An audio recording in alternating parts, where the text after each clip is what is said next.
Okay, we have a green box. We have a live counter ticking up, so fingers crossed we should now be live. Can confirm, we are live. Which, of course, means welcome back to the Storytime Network. What was that? I missed all of that. I tried to open the stream with cracking open a cold one. I don't know if it came through on the mic. Nope. It did not. Ah, that's unfortunate. Welcome to the stream, everybody. This one has been surprisingly versatile. Yeah. Welcome back to the Storytime Network, everybody, where we are playing, once again, One Piece Pirate Warriors 4 while we talk about bullshit.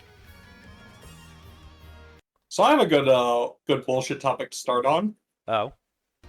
What's your approach to recommending anime to people?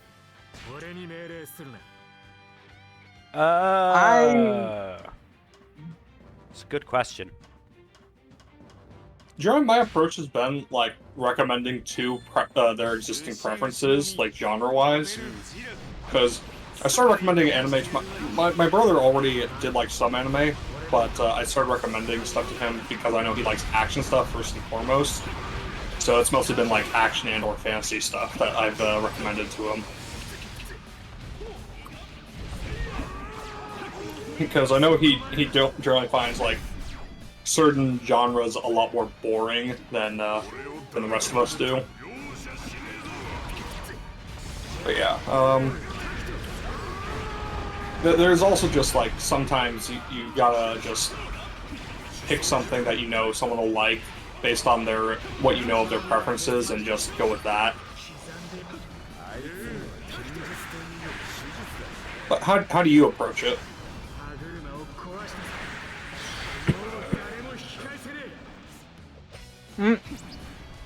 Me personally, I don't do it anymore. But when I did do it, I generally went with something that was, like, unambiguously good. And I specifically tailored how anime it was based on the person watching. Yes. Yeah, no, I do feel like some good criteria would be, like, a very specific amount of anime bullshit, whether that be none or very little. Exactly. Overall, it's good, no matter how you gauge it. And of course, reasonably short, so it's not like a super long time commitment, unless they specifically want that.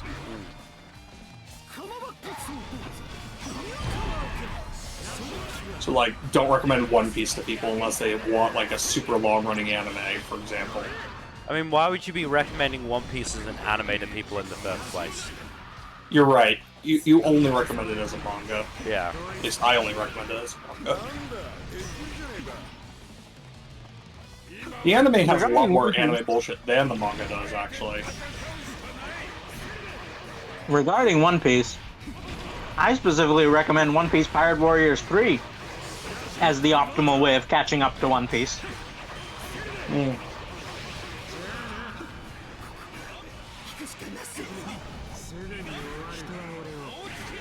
Speaking of One Piece, just as a tangent, what do you think is the weakest arc in One Piece? I mean, other than Foxy? Yes, Davy Back Fight. Other than Davy Back Fight. How dare you besmirch the good name of... I honestly kind of enjoyed the Davy Back Fight arc. I think it gets a little bit too much hate for how funny it is.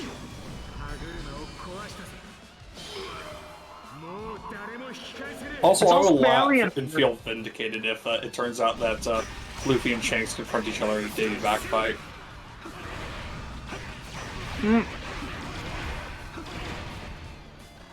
Yeah, you were saying something, Fuzzy? Skypiea. Really? I'm really not a fan of the Skypiea. That's not the big arc I thought you'd say.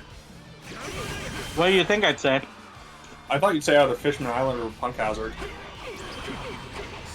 Okay, are we talking about arcs that are universally agreed to be bad? Or arcs that you just, like, you personally think are bad? I'm just talking in general. What do you think is a good versus? What do you think is the weakest arc in One Piece? Okay, then I should clarify that I think Skypiea is the weakest of the good arcs. Hmm. Whereas I would just classify Fishman Island as not a great arc as a whole. And I think that's just a general opinion. That's like a pretty cold take, I think. Yeah, no, it's honestly most of the hot takes I've seen with regard to Fishman Island regard it as actually fairly good. The only thing in Fishman Island I think is legitimately really good is the flashback. Which, again, not exactly a hot take. I do think Fishman Island is getting a lot more flack than it arguably deserves, though, because it's like the first big arc after the time skip, so a lot of people went in with really high expectations, and it just did not meet those, because it was more focused on setting up a new status quo than, you know, being its own That's kind of arc. what happens when you have to follow up Marineford. Yeah. Well, I mean, that's what happened with fucking My Hero as well. That's what always happens, you know, after, say, an Act 1 finale. Yeah. People are disappointed that it doesn't match up to the end of Act 1. It's like, well, we're building to something here. Give it some more fucking time. Jesus. People just have no patience. That reminds me, I remember reading a post not too long ago that was just like, let me look it up. If I can Not to find mention, it. like, Fishman Island was also a lot about, you know, reintroducing the Straw Hats and their new power sets. Yeah, it's More than very much anything about, else. it's a mention- showcase, Yeah. very much. And, you know, setting up,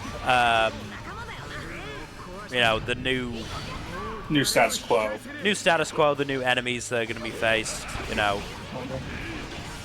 Yeah, because it very directly sets up the Emperors as the new big threat with the whole Yeah. Luffy challenging Big Bomb. Yeah. Let us Yeah. not forget the most relevant thing that, the most shocking and extravagant thing is Luffy filling 50,000 guys' mouths with white fluid at the same time. You really did not have to phrase it like that. No, he did. But yeah, I found the definitely post. did. Thank you, Mel. I found the post. It goes, I think people have truly lost any ability to be patient with storytelling. I don't understand this. They'll explain it if you wait. I don't like how this episode left things hanging. There's a continuation next week. This character is flat. Wait for them to be fleshed out. So many of the complaints I see about shows lately are people being confused by things that the show wants you to be confused by. That's the fun of mystery and foreshadowing, you absolute goblins. The main character is also confused, and they're gonna do a big reveal and explanation later if you would just fucking wait. Okay. So here is the thing. I would like to posit that some of those arguments do not apply to Fishman Island. Oh, no. That's not Fishman Island. I think it's just more broadly to storytelling overall. Because I've seen a lot of people bitching about stuff in like first or second episodes of anime, like, oh, they don't explain absolutely fucking everything. Like, bruh, they are saving that stuff for down the line. Chill. Yeah, but yeah, the reason I don't like Fishman Island as much is like simply because the villains are really underwhelming. Oh yeah, they no, the villains absolutely are villains are garbage. The only villain I think is legitimately entertaining is Zio with his whole "I meant to do that" gimmick, which was legitimately pretty funny at points. Other than that, they're all jobbers. Like I said, the point was to introduce the Straw Hats and their new, you know, new powers more than anything else. Mm-hmm. Yeah, no. Unfortunately, it means the villains suffered quite a bit in terms of, you know, any intimidation factor or interesting factor. Mm.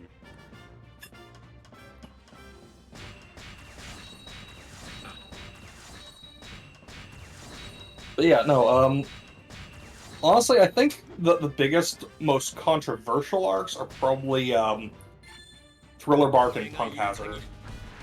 Hey, I like Thriller Bark. I like a lot of Thriller Bark. Unfortunately, it also has some of the lows of the series. Oh yeah, it has Absalom in it. Yes, obviously, but Literally everything with Absalom. Just absolutely awful. So, just as a reminder of the depravity of the human species, I would just like to remind you, gentlemen, and our audience out there, that someone took the effort to recreate faithfully to the anime art style the entire Nami Absalom scene with full frontal nudity. Oh, fucking course they did. I'm not shocked. Yeah. It annoys me that I'm not. Just, reminding you of the type of species we are. We live in a society where there are many degenerates around the around every corner. Reminds me of all the really annoying comments I've seen on like various romance manga and romance anime about people saying that they hope the main girl just suddenly out of nowhere hooks up with some stranger or something just to quote unquote cuck the protagonist, and it's like some of these guys are cracked in the head. Yeah, I do not get that desire. There is all. the NTR fetish. It's good that you bring that up. There is an entire subset of the population that is obsessed with the NTR fetish because they believe they would be the bull in the situation instead of the actual person. Mm-hmm. Like, their fantasy revolves around being the one doing the NTRing. Yeah. When in actual fact, the opposite is much more likely. Yep. And look, if you have some sort of fetish for that kind of thing, and you are wanting to act it out in your real life, no one's gonna stop you from doing that. as long as it's it's all consensual, Yeah. then yeah, go ahead, dude. You do. Yeah, as you. long as all parties involved are consenting, like there's no inherent issue with that. It's just like when you're shitting on people for not wanting that to happen, that kind of thing to happen in their like romance series, that's when there's an issue. When you're like, oh, this series would be so much better if it had this very specific fetish, and it's like, okay. You do you, I guess, but I don't think that's really the case. Yeah, it's just like always like puzzles me when people are like that. I really do not understand the rationale behind that thinking beyond just like spite, I guess. All right. We've warmed up with One Piece and NTR. Oh boy. I have been cooking. Okay, we'll let you cook for now. I have been cooking a series of topics for the past week. Oh. And there are some spicy meatballs. Oh boy. Alright, lay it on us. Let us talk about the effect of supernatural longevity on age gaps and the relation that has to grooming. So, I would like to posit two things in relation to this. How well this works depends entirely on how inherently mature the supernaturally long-lived character is in general, like their general base level of maturity. And two, it matters a lot less when both parties are adults, especially if the non-long-lived person is already like an adult with a substantial amount of life experience. And they meet when they're both adults. Right. So this is what I'm getting into. We are assuming in this scenario that everyone involved is supernaturally long-lived, because me and Mill are both not a fan of the Frieren style melancholy of outliving everyone you love. Yeah, no, like, part of the so, like, look under the hood, like, one of the things I'm writing is just, a setting replete with immortals, in part because of this, because, like, I would like to explore, like, the, whole idea of all these, different immortals have their own tangled web of relationships with each other, but for the most part, they stick with actual relationships with one another rather than trying to romance any mortal. In part because I think the trope is kind of sad overall. Yeah, it just makes it so much less depressing. Yeah.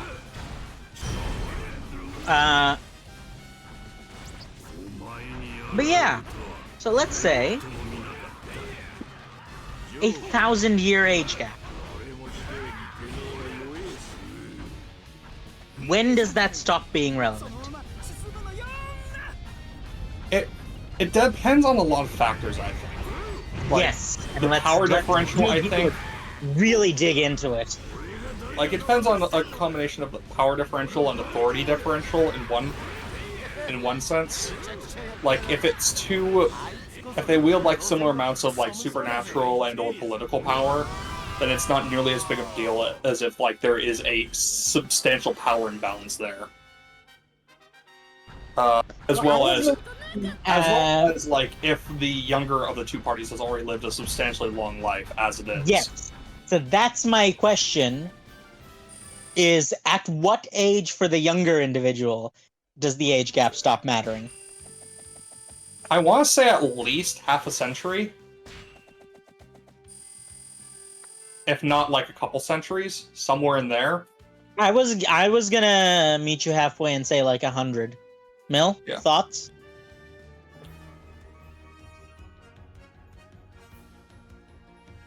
Mel, are you there?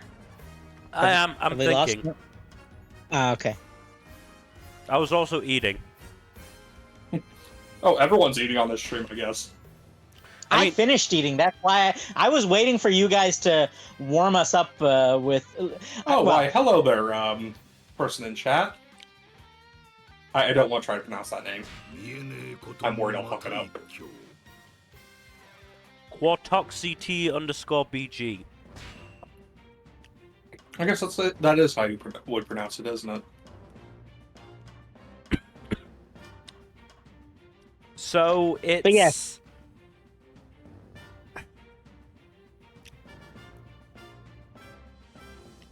It is a. It's one of those things that requires a lot of nuance to it. It does. You know, it's. There's no blanket answer to this. Yeah, it is sort of a case-by-case thing, isn't it? Mm-hmm. Like, again, as I said earlier, like, part of it does depend on, like, the general maturity of the older individual. Mm-hmm. Like, take, for example, the Endless, for example, from Sandman. If you were to talk about the various Endless and their relative maturity levels, like...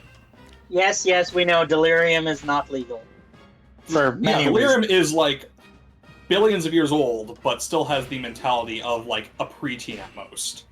Whereas Dream is basically like a moody teenager, young adult, but still very much has the maturity to get involved in a romantic and or sexual relationship, but arguably not, like, the general demeanor to do so most of the time because of his general moodiness.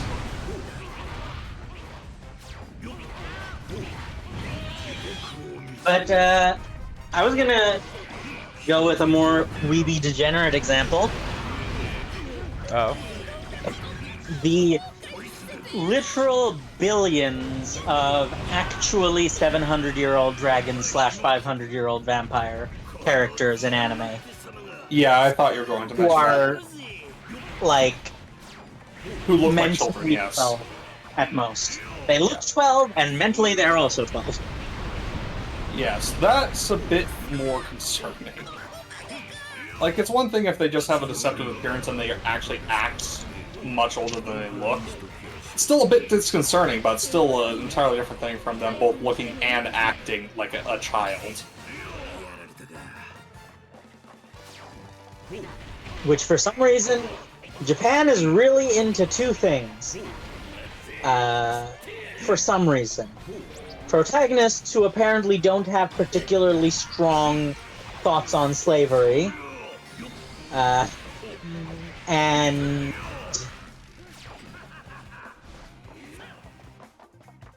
what's his face? People who look like children. Mm-hmm. In the most worrying ways possible. Yeah, no, I will never really understand Japan's general approach to that kind of thing. It just always bothers me.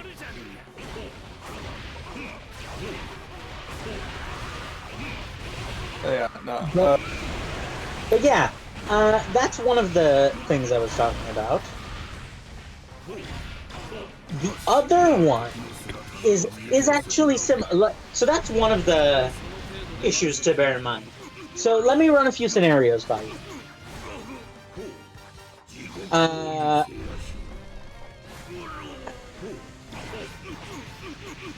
Let's say 1,000-year-old individual A meets like 10-year-old individual B, but no actual relationship occurs until like individual B is 100 years old. Discuss. So here are a few questions to ask to clarify the thing. How do they interact much in between those two meetings?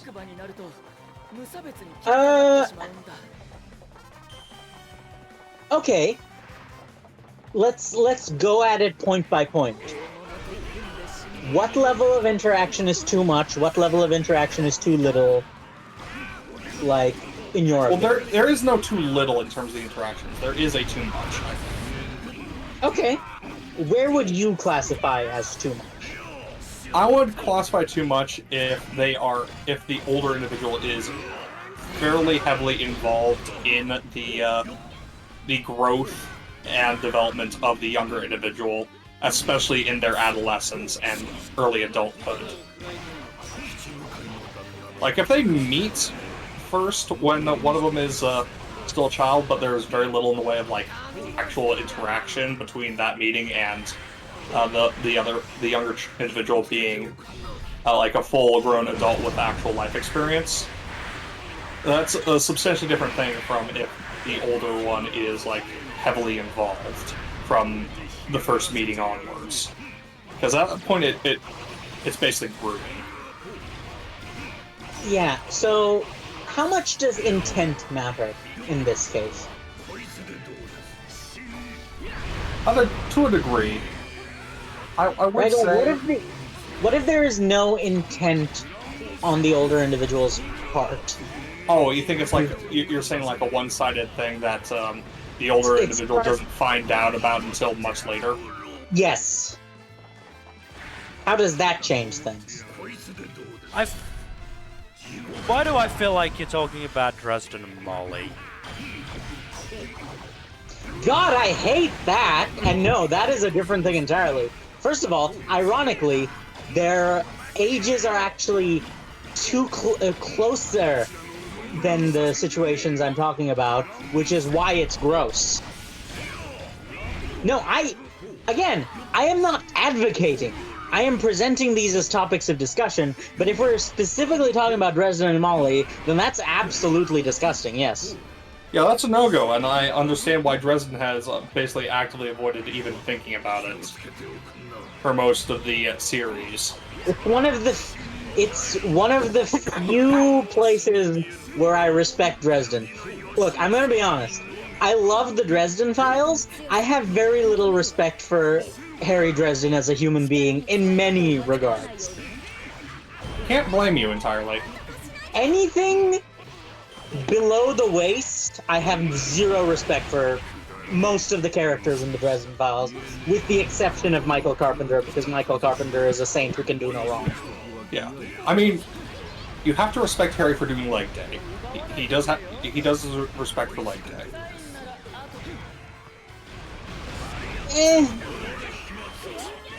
This is a joke. I know. But yeah, basically what I'm trying to say is, I respect Harry's character as a hero. I have no respect for him when it comes to relationships. No, that's fair. Understandable, to be honest. Literally the only healthy relationship Harry has, or like, the only good relationship Harry has is, once again, with Michael Carpenter, and that is despite Harry's best efforts to frick it up. Yeah, back to the whole age gap thing. Yes, it's really back to the hypothetical scenario. Yes. It really depends. Like, on the one hand, like, the older person can't really control the feelings of the younger person, especially if they're, like, if they're not, like, actively trying to cultivate that relationship in any real way.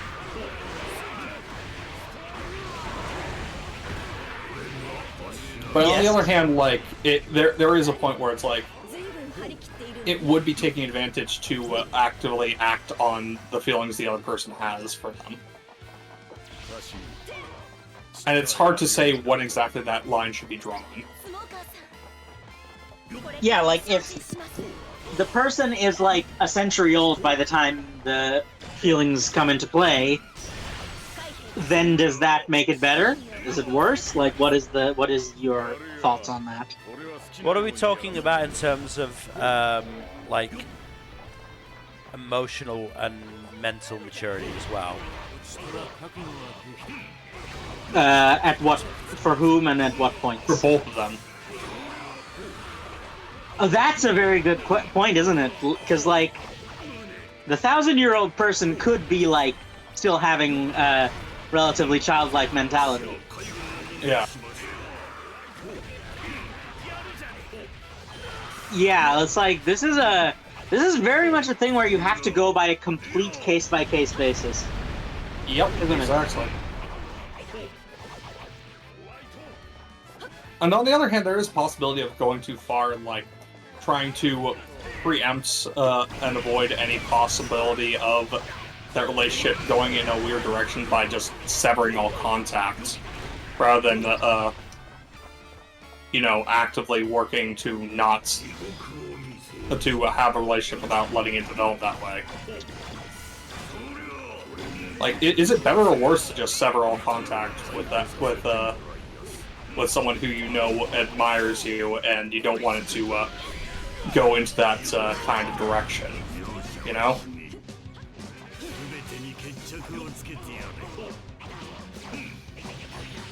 Yeah, and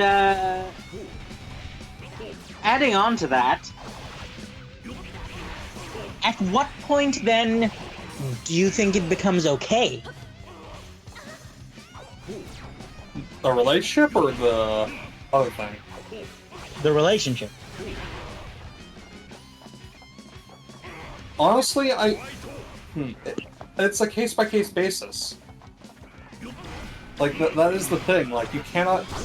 A lot of these things cannot be judged uniformly based off of only just, it fails to meet requirements A, B, and C, ergo it is yikes. Or, it meets requirements X, Y, and Z, so ergo it is okay. So you're saying is we need to open up an Excel spreadsheet? No. Trying to quantify everything is a recipe for disaster. Oh, because, like, there are parameters, though. There are some base parameters, yes. But I feel like some parameters are more difficult than others to, truly meet. And True, but we can at least quantify the categories, if not the exact values. But yeah, so what I'm getting from this is it is in fact a very complicated issue. Yes. When you're writing long-lived and/or immortal characters, you need to keep these kinds of things in mind when you're writing them. And you have to have a certain intentionality to writing relationships between older characters and younger characters in those contexts. Meanwhile, I'm Like, I've content been working to on just, doing that. I'm just content to just to not write romance. No, that's also a completely valid approach.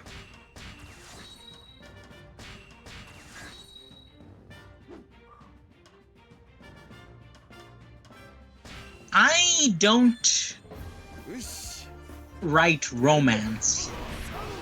I write characters interacting with each other in ambiguous fashions that can be interpreted as various things by various people. Oh, so you're saying it'd be open to interpretation? Well, some of them, certainly.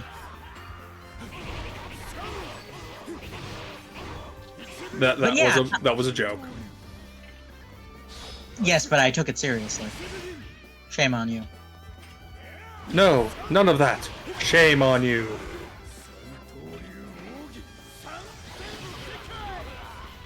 But yeah, this is one of the things that I wanted to get into because it is something you need to think about when you're writing any sort of really in-depth story regarding mostly immortal characters.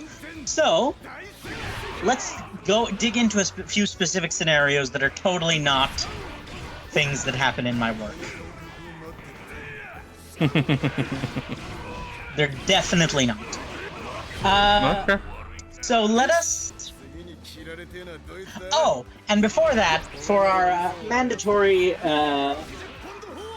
Frick the Patriarchy segment, we should also give the disclaimer that, yes, it does change depending on the gender of the older individual. Mm-hmm. Because the patriarchy. Go patriarchy. It's not good, that's the point. I know.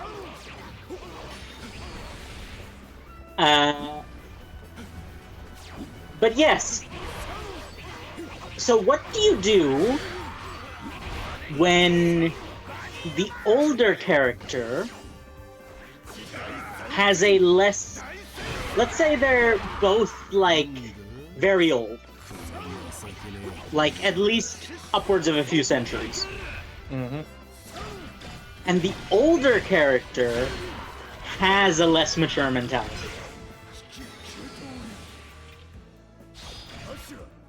How do you feel about that situation?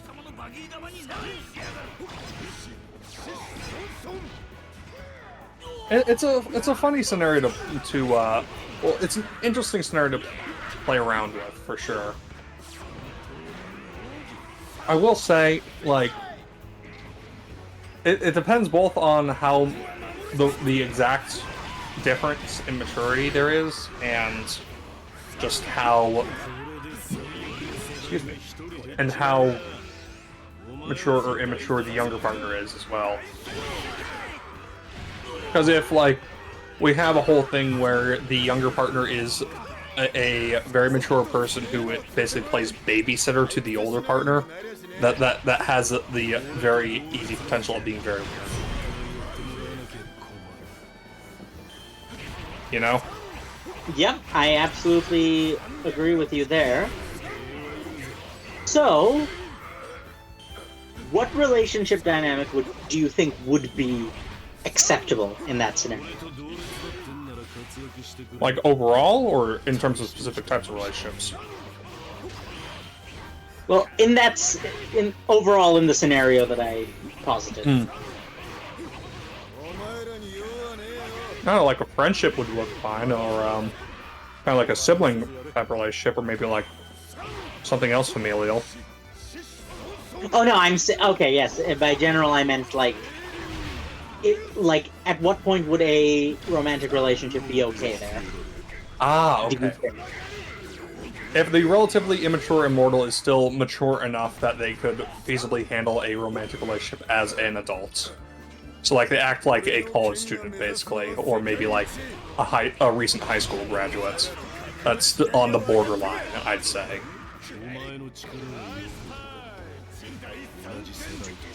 And here's the real kicker.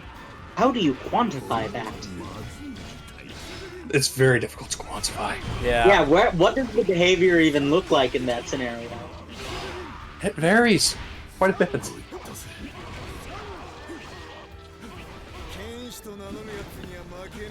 Like,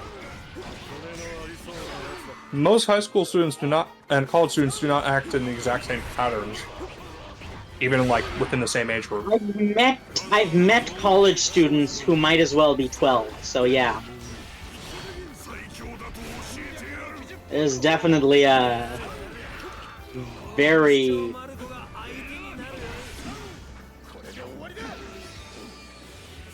broad divide there. It's not an easy thing to make to decide on. For example, I'm not naming any names, obviously,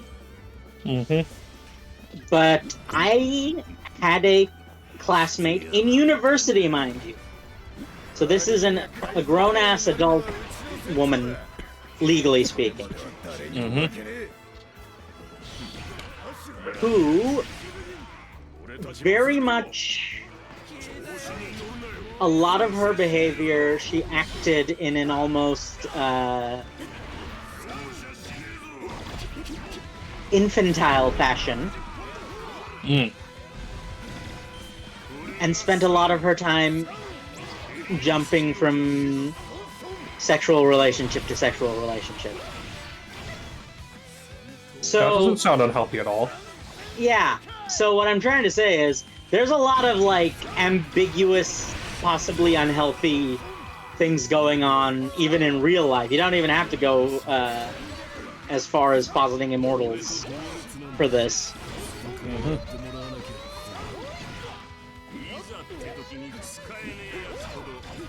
Which is definitely something I wanted everyone to bear in mind.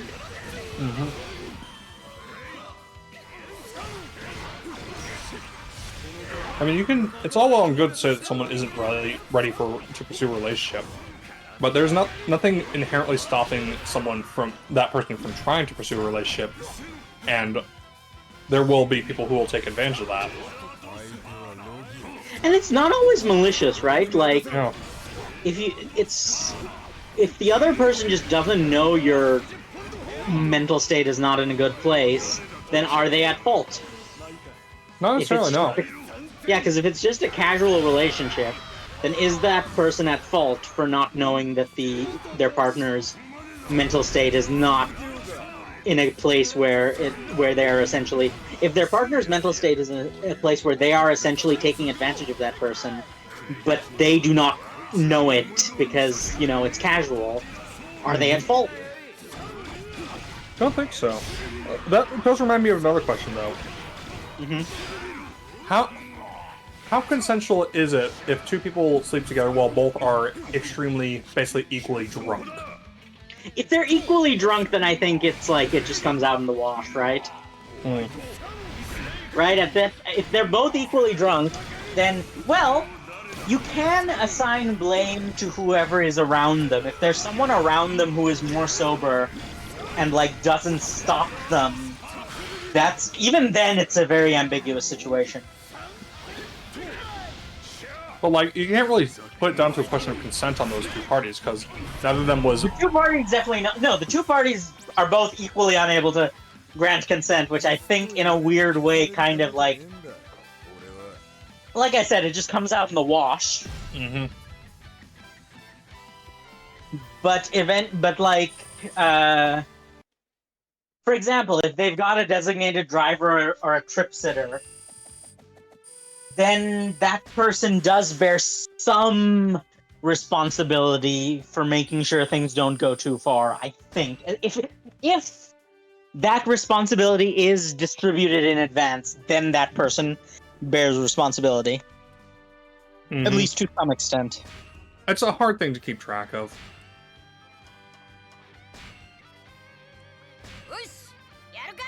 But yeah, it's definitely one of the more ambiguous cases, but I do think it is quantifiable. But yeah, so there are definitely, for example, I've already expressed my distaste for for student-teacher relationships. Mm-hmm. It's just gross a lot of the time. Most of the time, really. Correct. Does that change in university? Do you think? It depends on if the student and if the teacher is teaching the classes the students in. Because that there is cause for a differential in power and authority. Even then, it's still very murky. Even at best.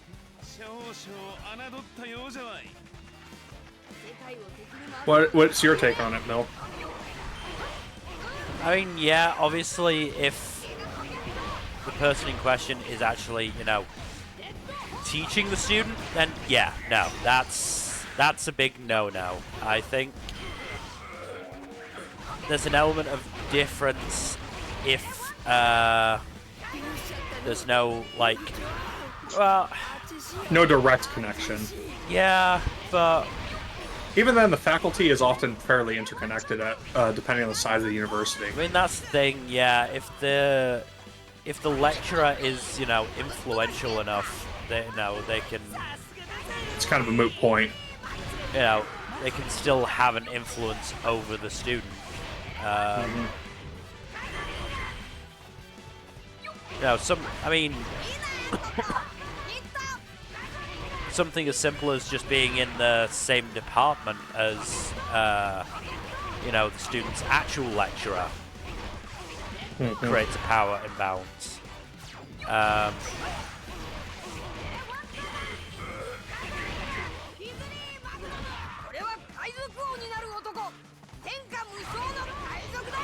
We're talking about very, very murky issues here.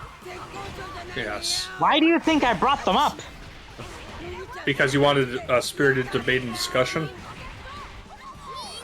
Yeah, let's go with that.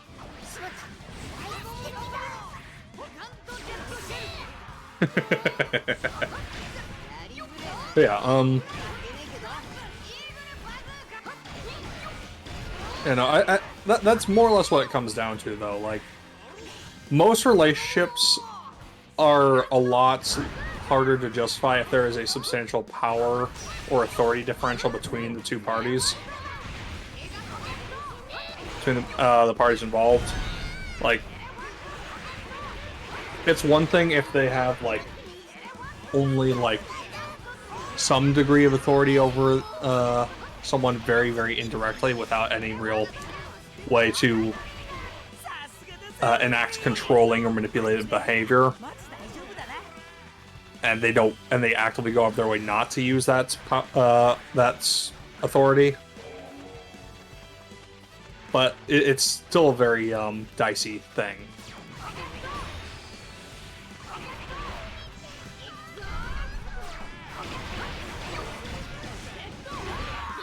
It's one of those questions that I think, like, there are some definite answers to the negative, but there's also, like, a lot of other more ambiguous, specific scenarios within that framework that make it a lot harder to answer cleanly. You get what I'm saying? Yes. Oh yes, absolutely.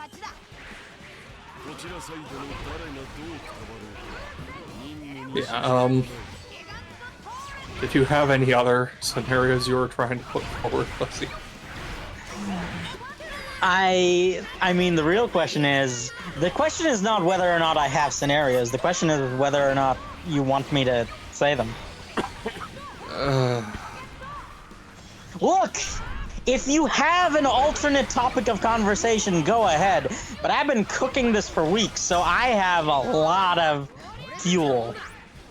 Well, let's go with one more before we try to move on. Well, no, I'm not trying to, like... No, I'm trying to think up another topic, so having something else to discuss in the interim would be a good idea. Well, basically, let's consider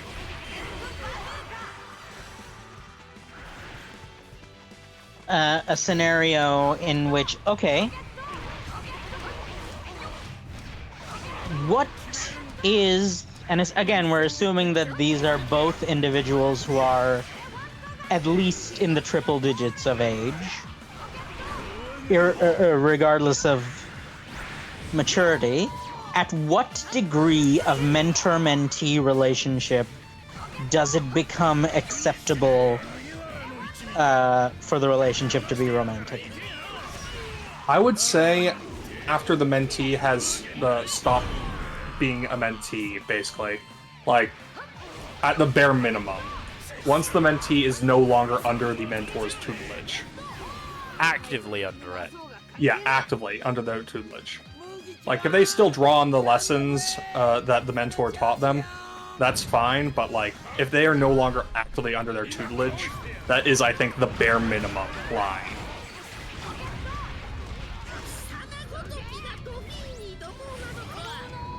But I would like to think that there should also be, like, a time gap between graduating from that tutelage and initiating a romantic relationship, you know?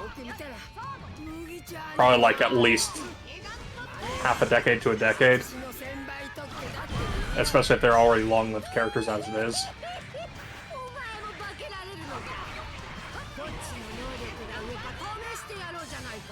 Are you more or less on the same page as that, Mill? Yes.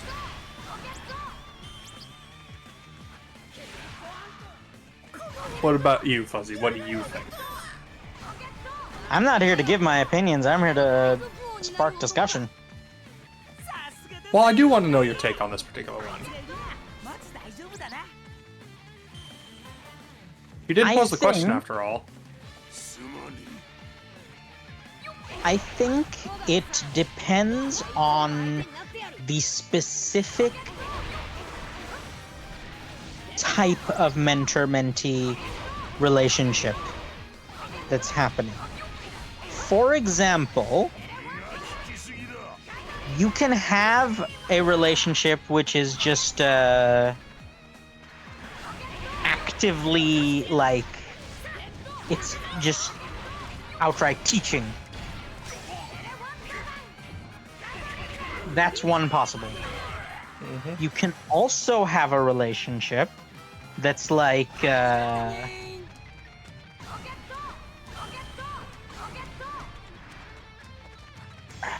how do I say? That is examples that you can draw from, because that would help. Well, no. For example, a student mentorship program where you get an older student to mentor a younger student. That, I think, has a different connotation than when one of them is a teacher and one of them is a student. Do you get what I'm saying? True, it's a lot less official authority in that kind of scenario, yeah. So when it's like... So, like, one of my... this is actually an example I bring up, because one of my settings does have a thing where the Fantastical Academy in question has a system where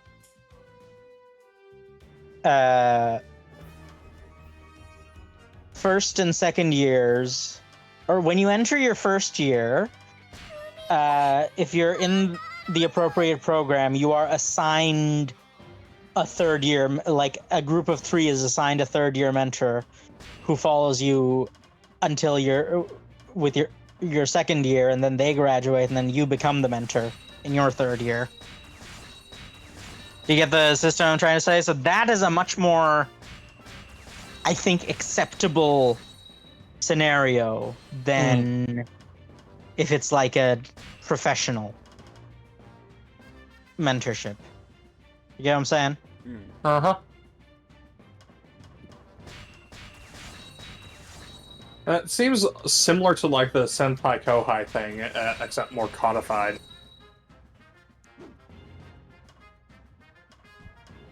I mean, upperclassmen and underclassmen are, like, are a whole thing throughout the world. It's just that they. Oh, I've known of plenty of relationships between younger and older students.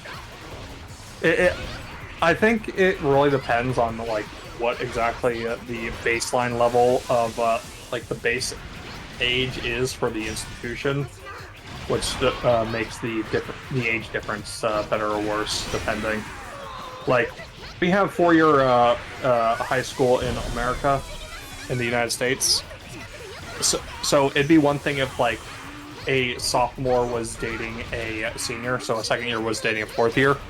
That's a little bit borderline, but mostly acceptable. A junior dating a freshman, so a third year dating a first year is a bit more dicey, but still acceptable. Like sophomore, junior dating, that's fine. Junior, senior dating, that's fine. Freshman, sophomore, that's fine. But if it's a freshman dating a senior, that's like, that's very, very, it's a bit yikes, isn't it? Yeah. So generally, within a 4-year institution, a 2-year age gap isn't too bad, really. It's when it gets to 3 years or more that it becomes a bit more dicey and a lot less acceptable, especially if none of the parties involved are adults, or worse, one of the parties is an adult, even if a young adult. Get what I'm getting at? Yeah, no, I get it.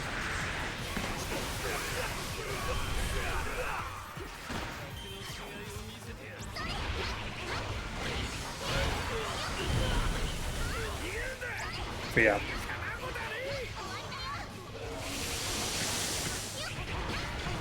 Okay, I think we should probably try to shift topics now. Again, I am perfectly happy to shift topics, but you gotta give me something. I can't make something out of nothing. Okay, let's talk about the weather. Jack, please, you're grasping at straws here.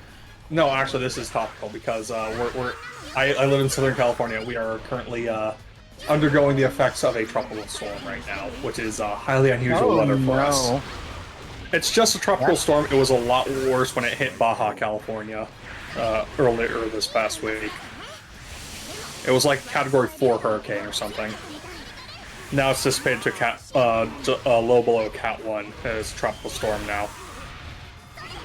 So it's not nearly as bad. But like, in the past like year or two, have you guys like experienced some really unusual weather that has made you just go like, why though? I mean, yes, but the answer to the question of why is very simple. Oh, I know that, but like, just make you lament the fact that the weather is so different in a very uncomfortable way. I mean, I live in Canada, and it, like, the difference in summer and winter has become somehow even more egregious. Jesus. Because climate change is an asshole? Yeah, so it was like, it's been like the worst mix of like freezing and boiling over the course of the last few years. And it's just like, what do temperatures even look like? Well, so for example, it just takes a lot longer for the seasons to change than it should. Yeah. So, it normally warms like, so it took a long time for the weather to start cooling down last year, but it's taken a longer time for the weather to warm up this year, and like it's August, right? And it's chilly out. It's like cold outside. Like I'm talking in the neighborhood of like 12 to 15 degrees Celsius. Oh wow.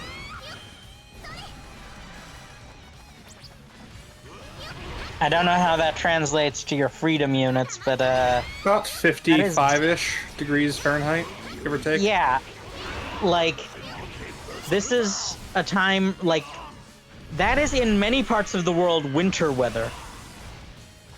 Yeah. That's winter weather in California. Yeah, and it's like August. This is like Has it been like this for the past several months, or has it just started becoming like this? well, that's the other thing is that it fluctuates wildly. Like you will have a day where the temperature is like 35 degrees Celsius, and the very next day it'll be 15 degrees. Oh, geez, that's so awful. Like, 3 or 4 days ago, it was in the 30s, and then today and yesterday, it's been in the like low to mid 10s. Jesus.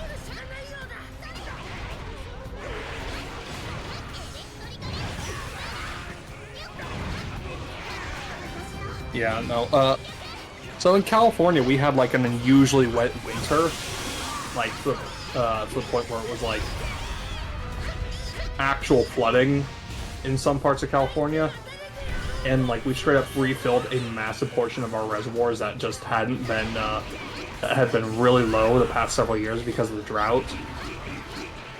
So like there are a lot of people hoping that we get a repeat of that this year, just because of our terrible water levels over the past decade and a half.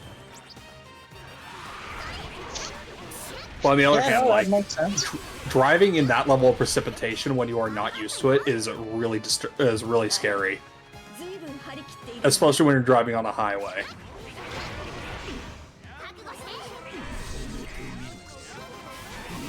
And especially when it's like... So the thing with the roads in general, and roads in a dry place like California in particular, is that the roads tend to get very slick with oil over long periods of time because there's nothing to wash that oil away. So Where's the oil coming from? Cars. Oh. There's like a small level of like oil drippage from individual cars. But yeah, that builds up over time, and like the precipitation just like bubbles that back up to the surface and makes the roads even slicker than they would be under normal rainy conditions. And I bet you can imagine how that would be dangerous. Yeah, that seems horrible, but I didn't know that was an issue. Mill, would you like to talk about the awful weather in the United Kingdom? I mean, the issue for us here is heat waves. Oh yeah, your houses are not insulated for that. Yeah, you know, our houses are built to keep heat in, and you know, our methods of keeping a certain temperature are designed for keeping things warm, not keeping things cool. So, you know, I'm sure every house in California has, you know, some form of AC or a fan. In the UK, it's a heater. We have heaters, which doesn't help when the temperature is up at like 30 degrees C. I've heard that's a problem in a lot of like generally colder areas that has been popping up in the last few years because the heat waves have been going on.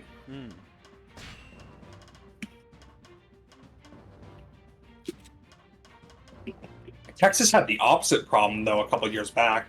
Remember when they got that cold snap that just really fucked them over? Yeah. That was what, 2021? I think. I think so, yeah. And I remember that distinctly because of a lot of different things going on at the time. Not least of which was just like everyone was just having a very miserable time in Texas, and I think the power grid went out at one point because of the shocking amount of cold. Because, unsurprisingly, Texas's power grid is the most unregulated in the entire United States. Shocking. I know. But yeah, and I remember, like, one of the politicians from Texas, you know, the most hated politician in Texas. No points for guessing who it is if you are remotely familiar with American politics. He was like, "Oh yeah, I'm just gonna skip town to Cancun while everyone in my state is freezing to death. Woohoo!" Actually, I do need you to be a little bit more specific because there are. Ted Cruz. Okay. There's like a lot. It But could, yes, yeah. I was also thinking of, what is it, Greg Abbott? Greg Abbott is also an asshole, yes. But no, Ted Cruz. I don't know of a single person who likes that man. Mr. Zodiac himself, yes. Yes.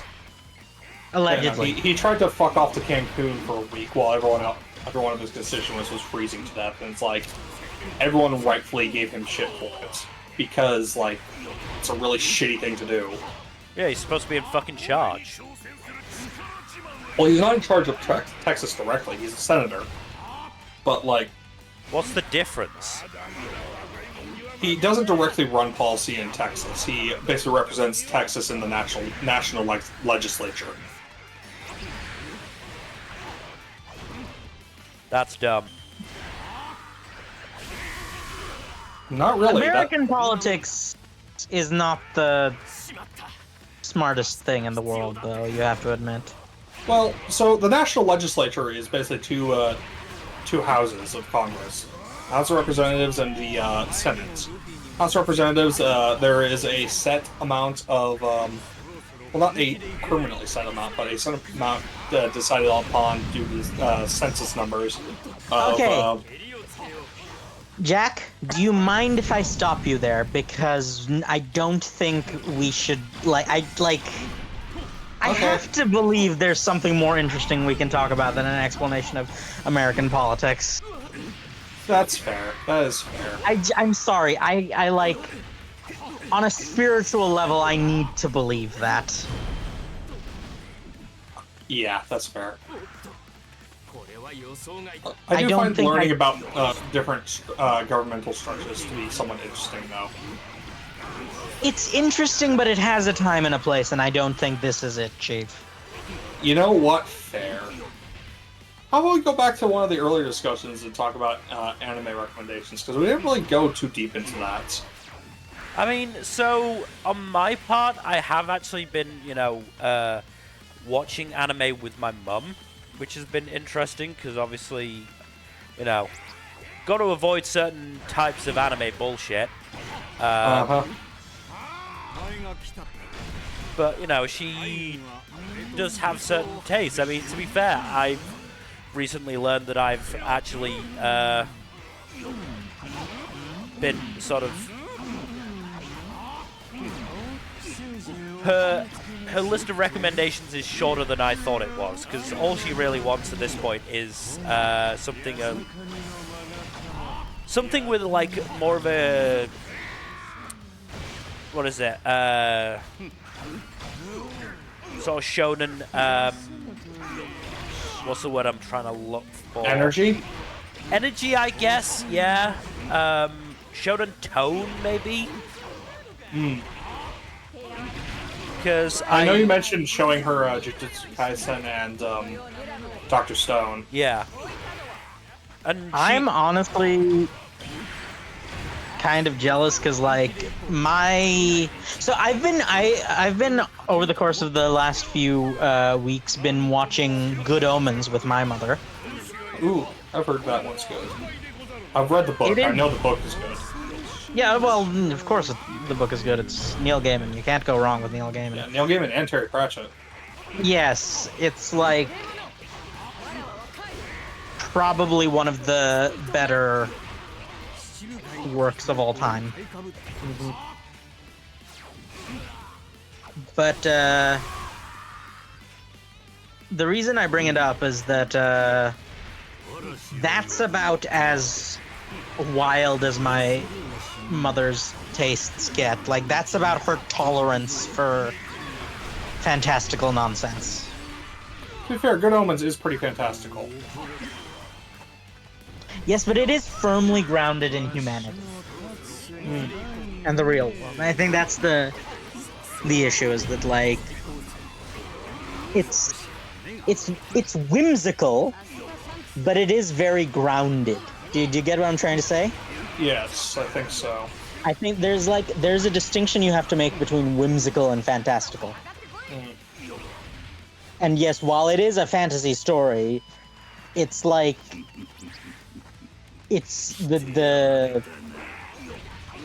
it's not that far removed from humanity, is what I'm trying to get at.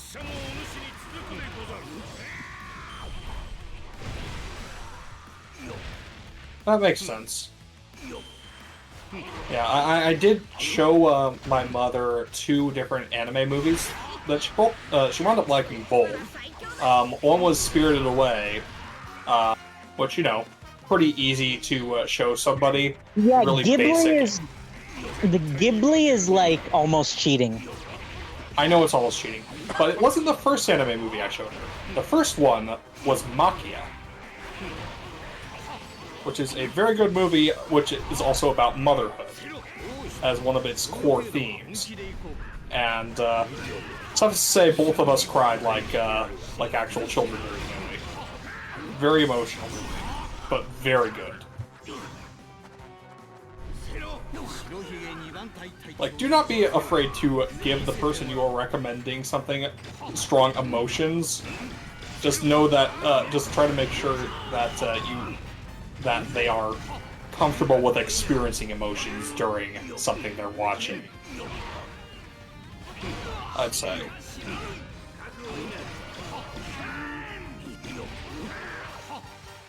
Well, like I said, so one of the things I watched with my mum was ID Invaded.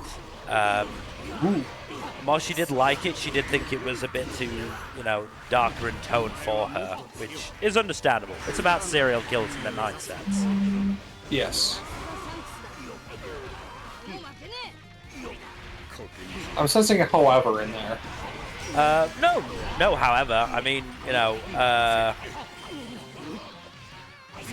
I mean, at the moment we're watching Pare Ranman, and she's really enjoying that, so... Yeah, that was a lot lighter in tone. Yeah. For now. We're yet to get to the Richard Reisman reveal. Oh yeah, that's a fun one. Yeah. Honestly, ultimately, like, it does come down to recommending to the other person based on their tastes. Yeah. And having to know and understand the taste of the person. Like, I'm considering showing my mom Violet Evergarden and showing my dad Megalobox, because my dad's a big sports guy. So if anything would get him into anime, I'm pretty sure it'd be sports anime. And Megalobox is the only one I both know and enjoy that I think he would like. Megalobox is quite literally just Rocky, but Rocky, gayer. but anime, yes. And steampunk. And gayer. Yes. Let's not forget about that very important detail. It's very much confined to subtext. I was No, more talking it's about not- Rocky being gay, not being gay. Well, okay. Yes. But Are we going to really talk about the inherent homoeroticism in sports-related media? I mean, I'm widening out to the inherent homoeroticism of 80s action movies. That is also Yeah. the case, yes. We It goes can over talk a about lot of that. people's heads, so...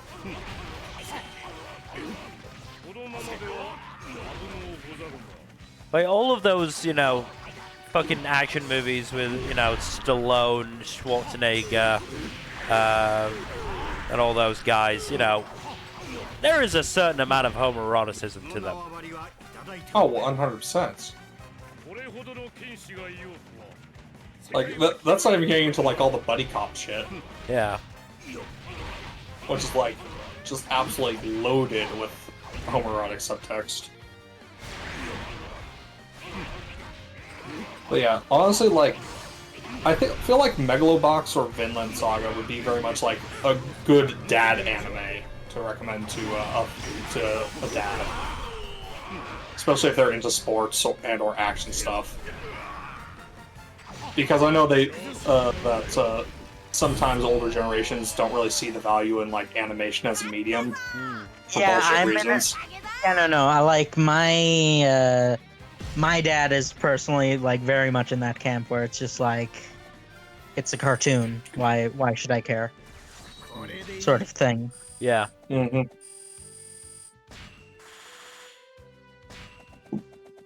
Yeah, no. And I don't really get that mindset personally. Like, I can understand not liking a particular medium for whatever reason because of your own taste, but like, outright dismissing a medium because it's for quote unquote for kids is just like very reductive in my opinion. No, absolutely.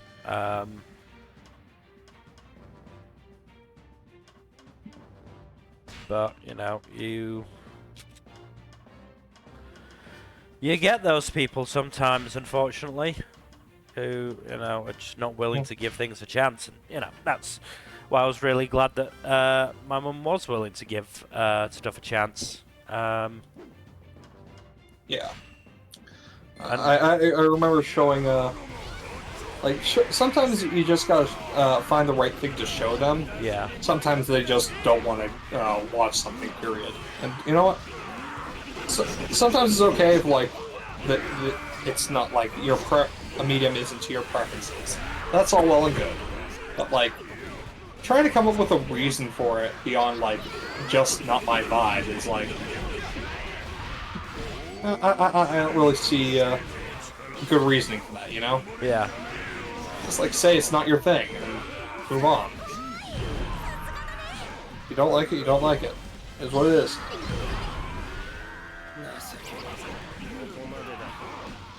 Jesus Christ, that's a lot of hits. I think Whitebeard is busted. A little bit. Almost like he's the world's strongest man or something. He almost got 10k hits, Jesus.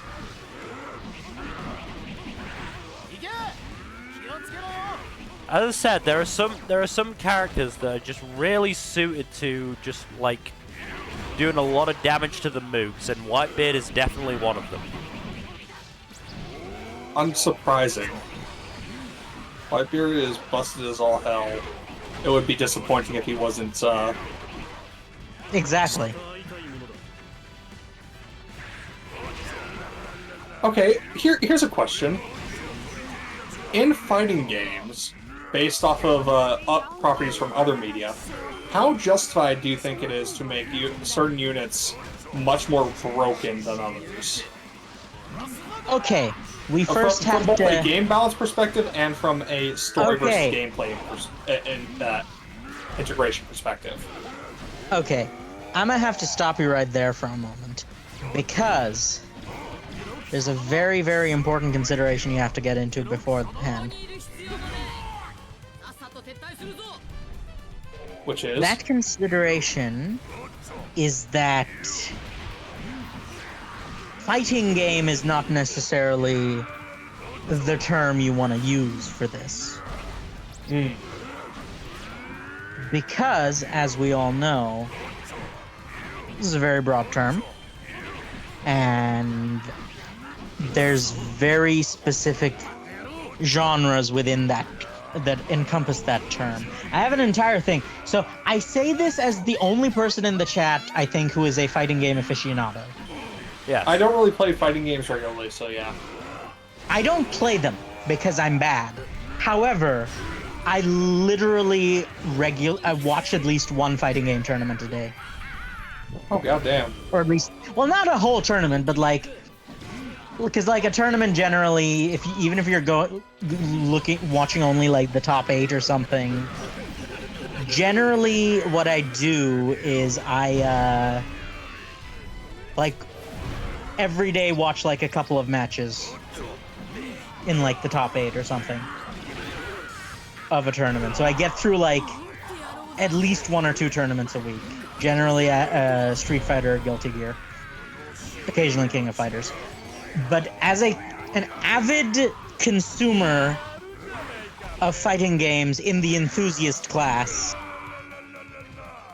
I do believe I I have some thoughts on this. All right. Would you like to share? Yes, basically, I think in a tournament class fighting game, which is just a 2D or 3D fighter, then making a character excessively overpowered, even for story reasons, is not going to be pleasant for the community specifically. Yeah. That said, you can get away with like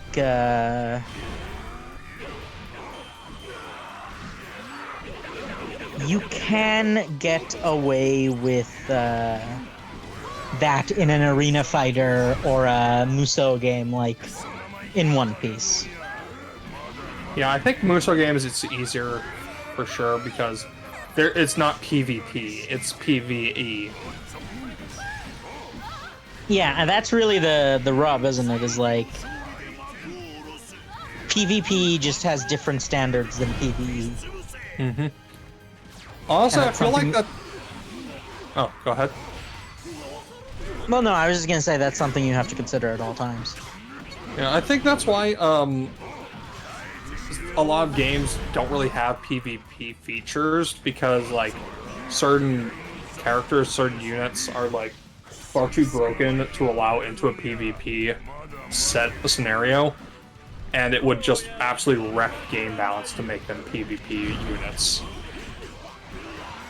Just kind of like destroy the fun of the game for anyone who's not actively playing those characters.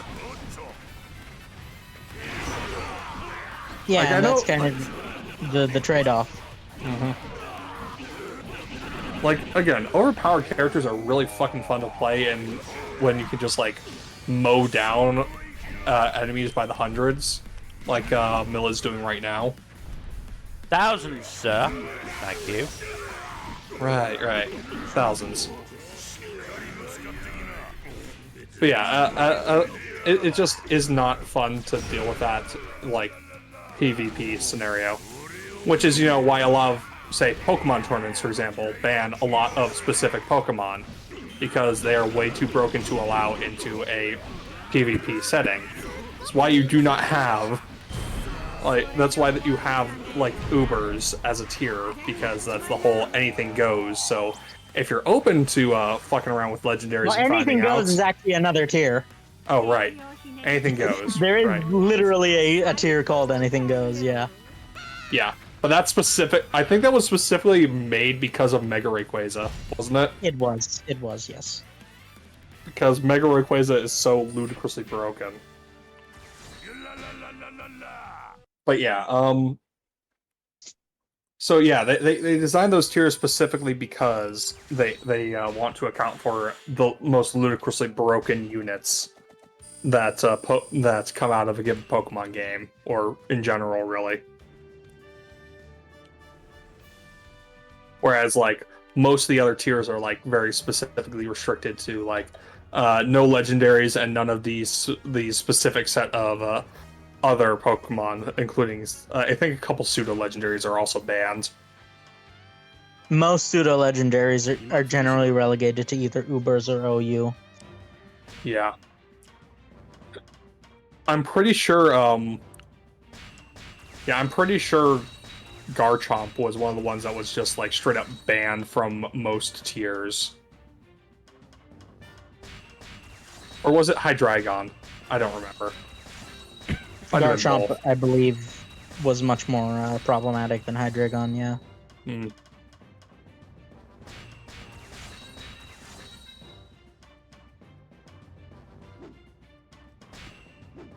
Yeah, no. I haven't played a Pokemon game in a while, but I do plan on hopping back in at some point soonish. It's just been a hot minute for me, you know? No, I get it. And for some reason, I'm not really in the mode to play video games. You ever get to a point where you're, like, just not feeling it for a specific medium? Like, you want to do something, but you just cannot get into the mood to do it? Oh, yes. Because that's Quite me a frequently, lot of in the fact. time. Like, I remember way back when I just could not watch a single episode of anime for the life of me, and then I have now entered a phase where it's hard for me to sit down for anything live action unless it's like something I'm really, really enthused about.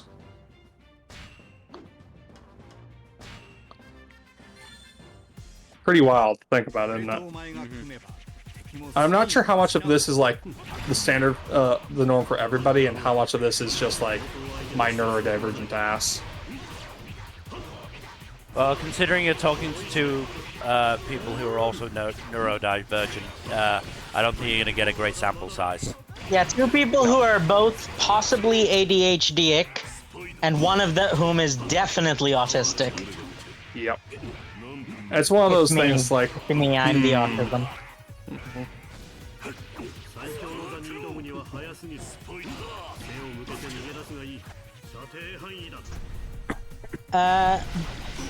But yeah, the thing I was gonna say is that I do have a segue here on the subject of video games.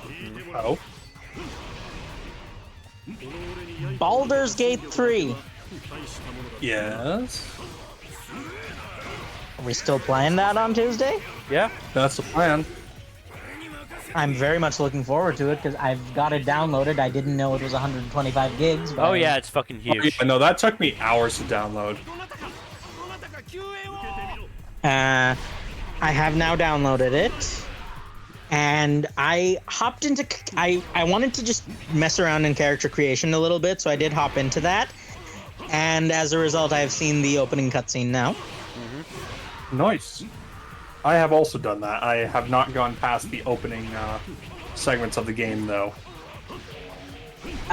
So you wanna like talk about the logistics of that a little bit, since we can't seem to find topics to talk about that don't make you and Mill uncomfortable? Who said anything Yeah, about sure, me being uncomfortable? Well, then you should like contribute a bit more to the conversation. I think he's preoccupied with the game. I'm just tired and still a little bit ill. That's fair. Okay, you have an excuse. I'll allow it. So yeah, whatchamacallit. So what do you mean by the logistics of it? Like, I'm pretty sure we So like, we who's create hosting the different characters game? for multiplayer. Well, no. Who's hosting the game? Are we starting from character creation, or are we going into it later? Like, there's like some specifics we need to get like ask about. Are we gonna like do a bit of a build composition thing? I know we can respec later, but like, I'm pretty sure.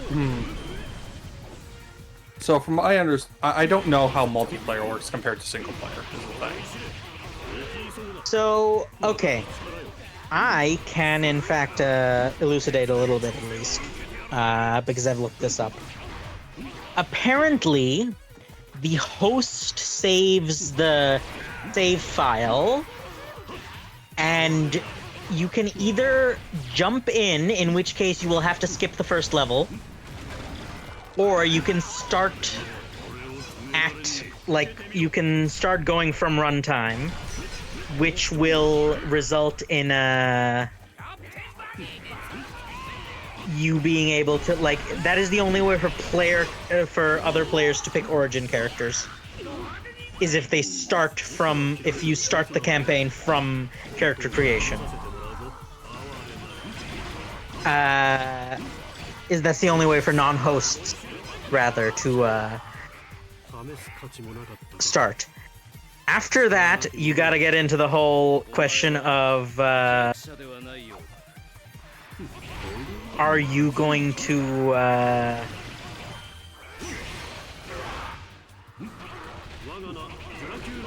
like...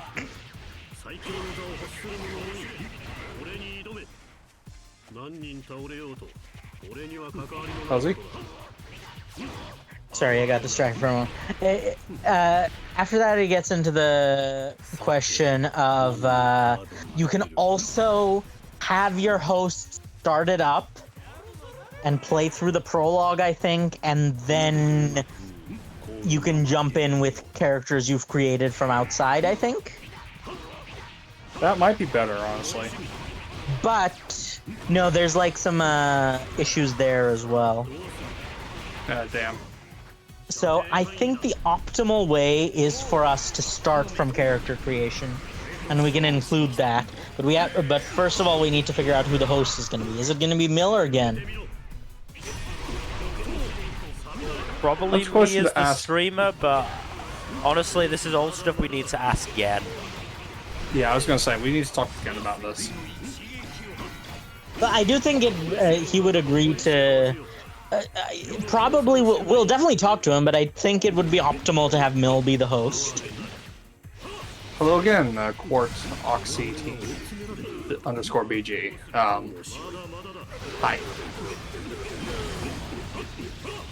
Yes. Yeah. hello. Well, yes, of course. Do you guys have any thoughts on what characters you're gonna play? Well, my I decided to make a drow monk for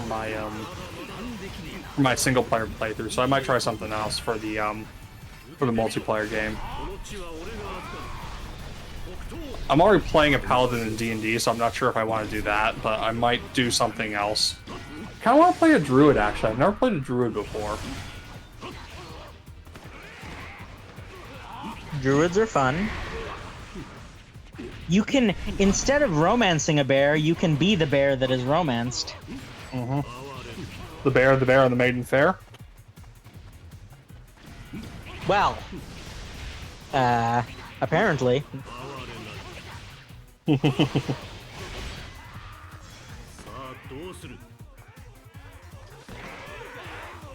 But yeah, whatchamacallit? Yeah. Don't know. Oh, hey, there he is. Yeah, how about you? I'm trying to remember what you said your player character for your campaign was, Mel. Drow fighter. Right. Why are y'all making drow? I Never don't played know. a drow before. Just felt like it. Well, I don't have an objection to drow, but I think wasn't Gen also a drow? Yes. I find it very funny that all of us picked drow independently of one another. Now I'm glad I didn't. I was actually considering, I was like trying to decide between tiefling and drow, but now I'm not going to pick drow just on principle. I mean, to be fair, not gonna pick drow for the on-stream one. Yeah, Okay, neither am yeah. I. What are you thinking for on stream? I'm torn between tiefling and dwarf. I might go for the combination that was my first D&D character, which is Dragonborn Rogue. Yeah, my first D&D character was a Dragonborn monk. Ugh. I do know that Mill, you tend to favor rogues a lot. Just from what I've been able to tell, at least in a Dragon Age context. I mean, that's more because in Dragon Age, it's like the class that lets you dual wield. I see. Very handy class, yeah. I mean, it's also a class that lets you pick a fuck ton of lock. That also helps.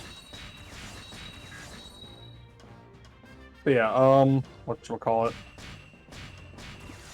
I'm kind of... I'll probably decide when we get to actual character creation, but... I do want to play a more unconventional race in class, for sure, because, like, elves and humans are kind of like the default races most people pick. I swear to God, if someone picks a human fighter, I am going to flip the proverbial table. Don't worry, Fuzzy, none of us are going to. I know I'm not going to, at least. That's so lazy. I know. Human fighters is just like the laziest thing you can pick. Like, apparently human was like the most common race picked in the Baldur's Gate, which is just like so boring to me. Why would you choose to play as another human when you could play like so many different fantasy races, you know? Just like Because It's just like- people are just boring sometimes. I guess so. It's still very much the boring option to me.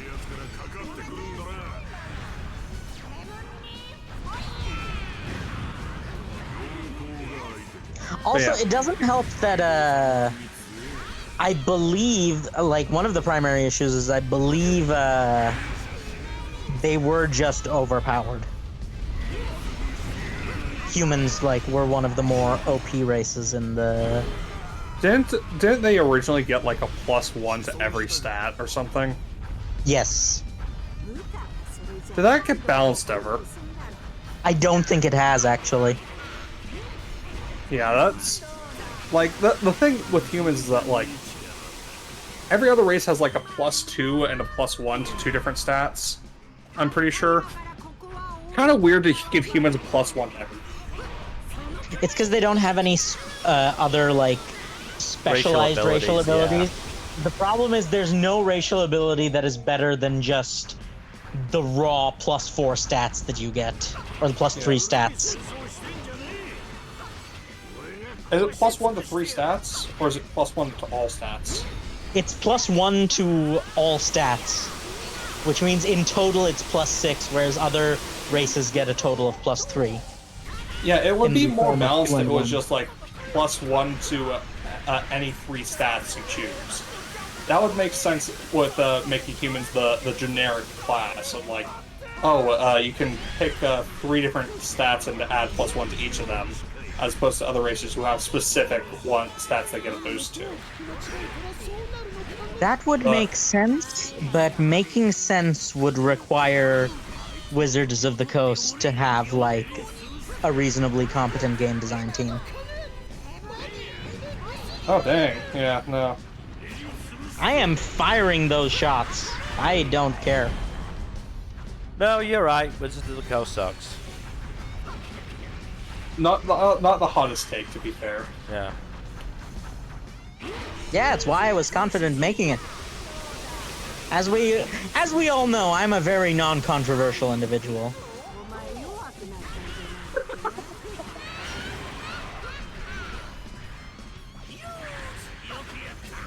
Well, at least that didn't fall flat. Wow. On the plus side, that means I've established a character for myself. Suppose so, yes. But, Some what was I gonna say? always do this. I don't know, what are you gonna say?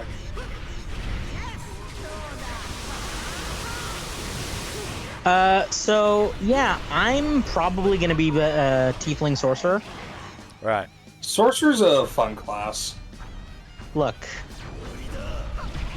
all I'm saying is, if one of y'all wants to possibly play some sort of lightning mage, or like, no, what I'm saying is, if one of you possibly wants to grab the create water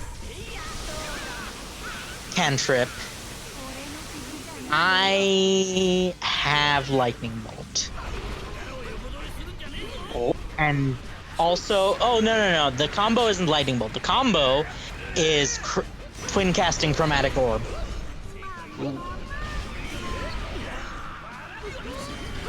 Which, for those of you who are not necessarily in the know, essentially allows me to deal quadruple damage. Pretty neat. So yeah, definitely something to look forward to. But yeah, what are you thinking of for making your character, Jack? I'm torn, because there's a lot of different race options available.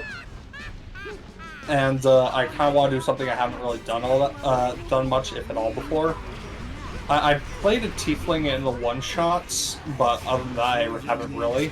So I am considering that, but I've also only played a Dragonborn for one campaign in college, and it didn't last for very long. And I do like the Dragonborn stuff, so I'm considering Dragonborn. I'm trying to remember what the bonuses for Dragonborn are. They get dragon breath, among other things. Oh, I know that. Ah, strength and charisma. Okay. Oh, no, no, no. In Baldur's Gate 3, they've actually removed that. Oh, entirely. Yeah. Yeah, you can just pick a +2 and a +1 on your character select. Okay, that's good. That's very good. Yeah. They want to avoid forcing people to pick a race they don't want to just to play their class optimally. Okay, in that case, I think, like, I'm gonna pick a class I haven't really played before then. So I'm thinking, like, either, like, maybe Druid, maybe Fighter, maybe something else. Please, my only request is don't pick a fighter, because fighters are the most overpowered class in Dungeons and Dragons, and it infuriates me to no end. Because they're also the most generic class? Yes.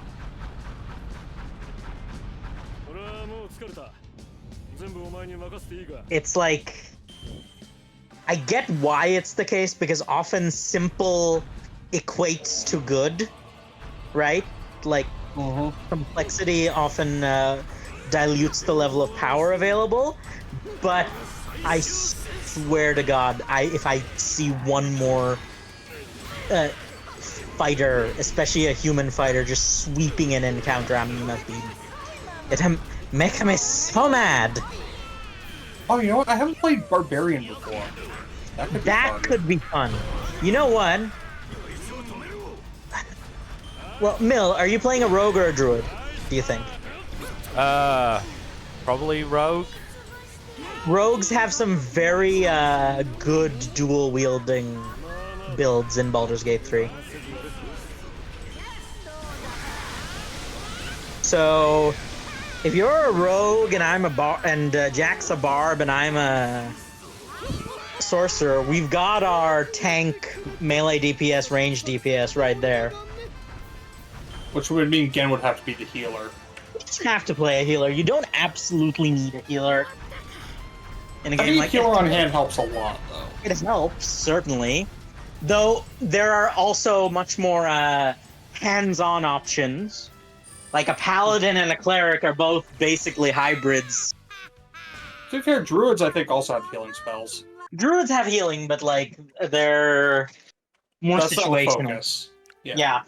But, like, a paladin and a cleric can do both healing and melee. True. I will say, Jack, if you're going with a barbarian, I will be relying on you heavily, because I'm going to be playing a squishy sorcerer. Oh, I am well aware. But I know that one of us is going to have to be a tank, and one of us is going to have to be either a healer or an off-healer. To kind of have a balanced party. Because that's how it usually goes. You want to go for a balanced party.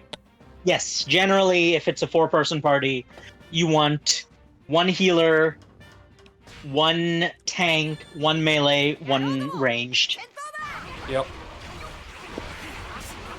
And ideally, at least one of those four is a primary spellcaster as well, or either the ranged DPS or the healer. Yes. Now, I am willing to make a compromise. If Gen wants to play something else, I am okay with playing a cleric. Well, again, we'll talk with Gen about it, probably before the stream on Tuesday, so we can get it all worked out as to what we're going to be making and playing as. We still need to sort out the logistics of how we're going to start the stream as well. I'm pretty sure it's pretty easy to plug and play. I think you can literally do it from the character select screen, by the way, or the character creation screen. Nope. Yeah, you can basically. Mill would have to. Also, Mill. Yeah. I'm glad that there's a streamer mode. Oh yeah. Which I would feel better if you made sure to turn that on. Oh well. because it's very specifically there is a there's just a don't show nudity button. Yeah. Which on props to Larian Studios. Larian For- Studios did a lot to make Baldur's Gate work as well as it does. Well, no, like Larian Studios is great, and they have been great since the Divinity Original Sin days. Divinity Original Sin 2 was the best CRPG in the market until Baldur's Gate 3 came out. So they're responsible for the 2 best CRPGs, basically. Yes. But, no, the reason kudos to them for just, like, going full frontal.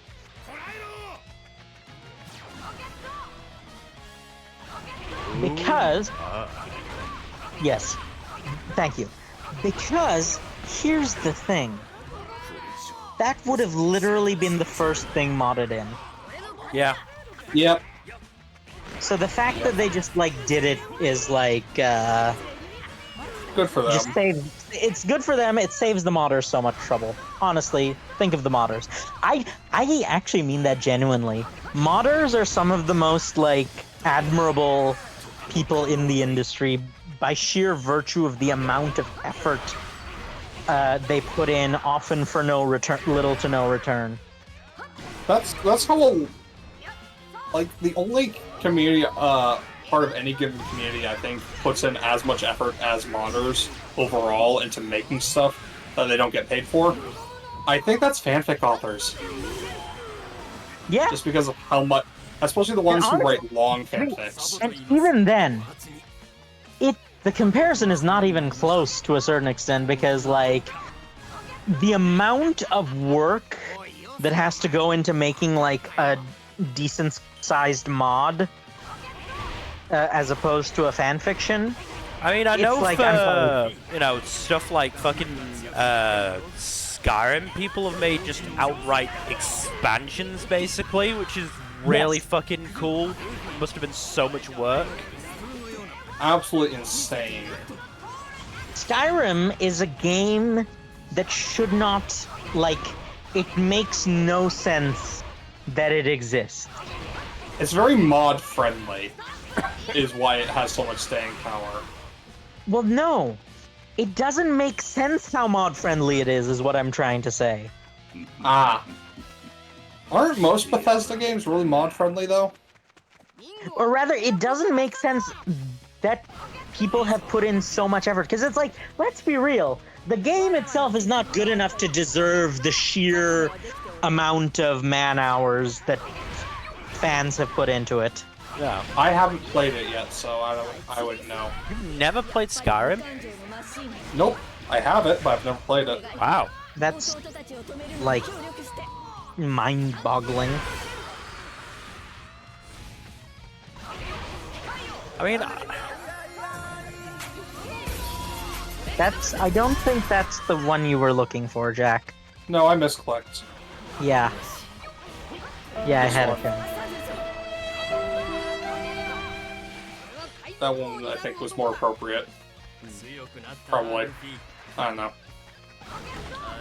I mean, I do Yeah. like the games, like the Bethesda games, to a certain extent, because they're so simple to just, like, play and just wander around. Yeah, Bethesda games, from what I've heard, you don't really need much of, like, a guide to enjoy it. Like some other RPGs, which definitely require, like, a lot of hand-holding and or just pre-knowledge.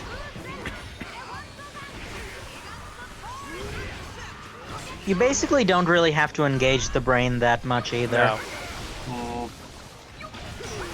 Not unless you actually care about the story, and, like, most people don't care about the story for Skyrim. Because it's not very good. It's a fairly nothing You said story. it, not me.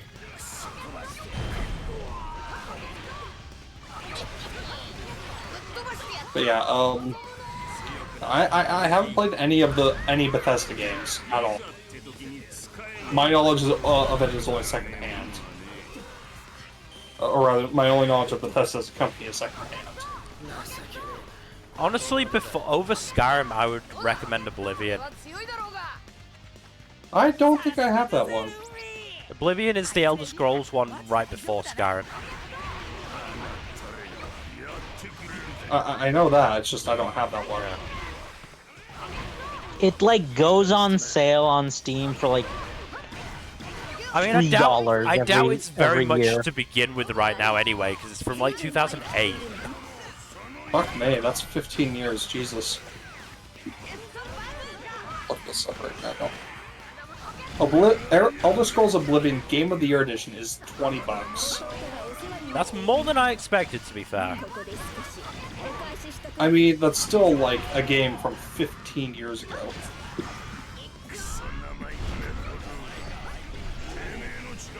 Oh, it was the Game of the Year Edition specifically contains all the DLC though. Yeah.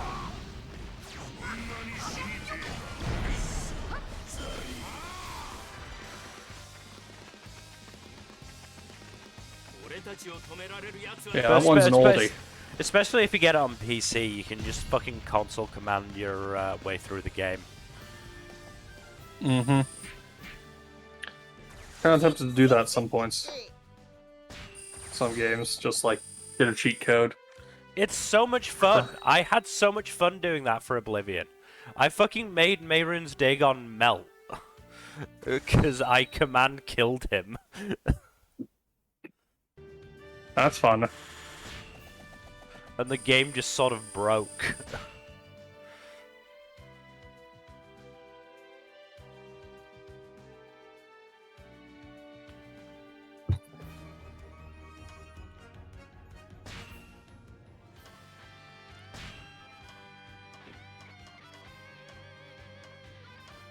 That's how you do it, isn't it? You just stretch it to it till it breaks. Pretty much, yeah. I mean, I have broken Oblivion so many times by accidentally picking up something I shouldn't have. Ah, a load-bearing coconut. Well, it's like I pick up a quest item, like, for way down the story chain, and suddenly it thinks, oh my god, this person is at this point of the story, we've got to make sure everything's, you know, in the right place, and yeah. Because, yeah, that's what happened on my most recent playthrough. I picked up something I shouldn't have, and sent plot important characters to an area they shouldn't have been in yet, and sort of broke the story. Oh, so you sent them to the Shadow Realm. Gotcha. Well, no, they were supposed to go there. They just weren't supposed to go there at that point in the game. Which meant that when I needed them to go there and therefore proc a cutscene, they weren't able to do that. Rip. I tried to fix it by, like, summoning them using console commands, but that didn't work either. All that happened is I had like 3 of them, 3 each of this plot relevant characters. There's an inherent level of funny jankiness to Bethesda games that's just like... No, it was absolutely hilarious when I realized what I'd done.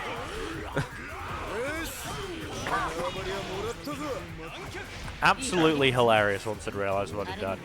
I was laughing a little bit less when all of them turned up for the final mission and one of those plot important characters suddenly became able to die, and if one of them died, the game just went game over and I had to reload. Oof. Yeah, that was a little bit rough. Also, hello there, new person. Is that Costrike? Thank you for joining us. Yeah, no, I love the jank of Oblivion. It's so funny. Like I said, there's a level of inherent jankiness to Bethesda games that makes them charming. I wonder if Starfield will have that level of jankiness. If it wants to do very well, funny. it should. Bethesda games sort of lost the charm of their jankiness a while ago. Now the modern Bethesda jank is less charming and more Annoying. just kind of sad and annoying. Yeah. Was Fallout 4 that janky? I don't remember. Fallout 4 had a lot of game-breaking bugs. Yeah. I heard Fallout 4 is actually pretty good though. It's decent, but it's also largely carried by its modding community. It's probably, if Skyrim is the most modded game in human history, then Fallout 4 is probably second. Number 2. Yeah.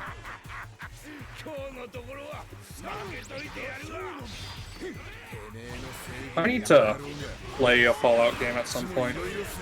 Fallout 4 is probably a good one to start with. Oh, it's only $20 on Steam. That's not too bad. I would actually say the best one to start with is...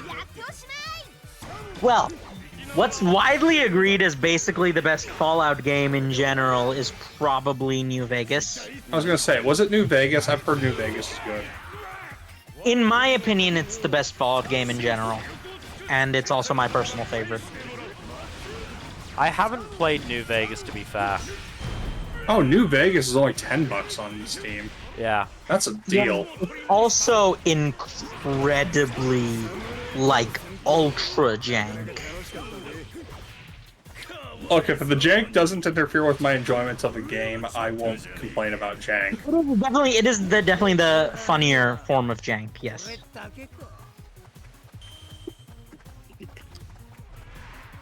It's definitely less game-breaking and more, just Amusing. funny. Yeah. Oh, hey, another new person. Hello there. Hopefully we don't scare them off We're By just talking talking about games. Well, about Baldur's Gate 3. Look, I think I lost, like, a good number of brain cells upon learning about the quote-unquote controversy surrounding Fallout, or Baldur's Gate 3. what was the controversy again?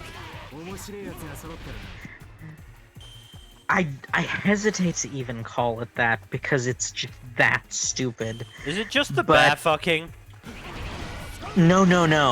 Oh. So the idea is that,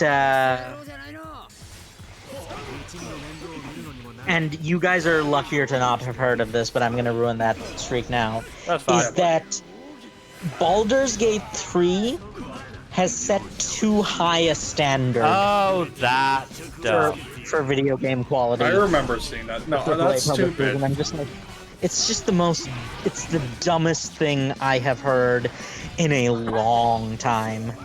I can see it being a slightly legitimate argument with regard to like other indie studios, because it is a very hard bar for indies to meet, because they spent like a good 6 years working on this game, half of which was spent in early access to help with, refining shit. But like with regard to AAA studios, this is the expectation for AAA studios. Yes, This and is that's the bar the they thing, should be is meeting. that Larian is a smaller studio, but they were backed. This is a licensed the licensing and the support they receive does push this into AAA territory, but just because that's the case doesn't mean that, like, you should, like, be mad at Larian. No, Which a lot of people Larian are. did really well. Yes. But a lot of people are like, well, they raised the bar too high, and now something. I don't even know what the argument is, honestly. It's a dumb argument, is what it is. Oh, I have no doubt about that. I just want to, like, it's so, like, why are people like this? I can maybe get it if people are worried that other AAA studios will want the same results without wanting to put in the same amount of time, and that will therefore lead to more crunch, but yeah. I don't get why studios insist on crunch being a solution. Crunch has always decreased quality. Well, that's because studios don't care about quality. is what you have to remember. Or at least the executives don't care about quality. What they care about is just churning it out as quickly as possible and as efficiently as possible to maximize Fuzzy, it's their okay. volume. You can say they only care about money. Yes, no, they only care about money, but you have to sometimes specify the process in which they obsess over money. Mm. But yeah, honestly, like, I gotta love how they vaunt themselves as the ultimate decision makers when they're really, like, the most superfluous people in a given company. Like, they are literally only there to sponge up profits and, quote, make big decisions.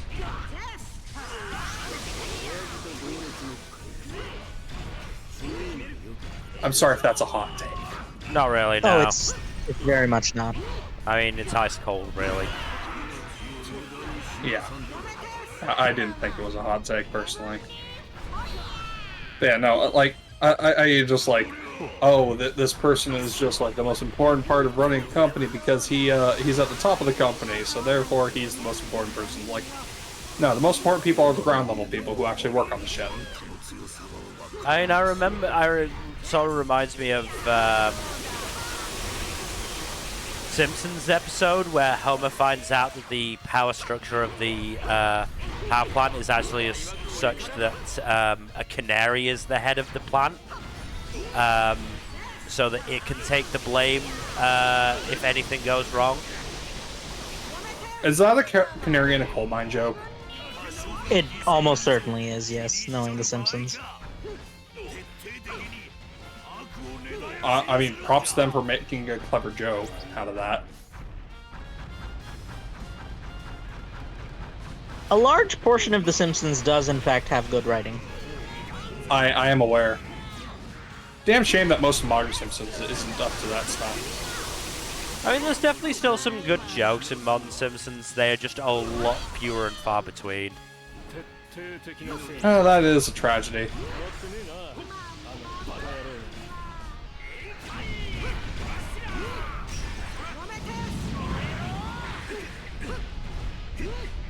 Fuck off, Sabo. Yeah, oh.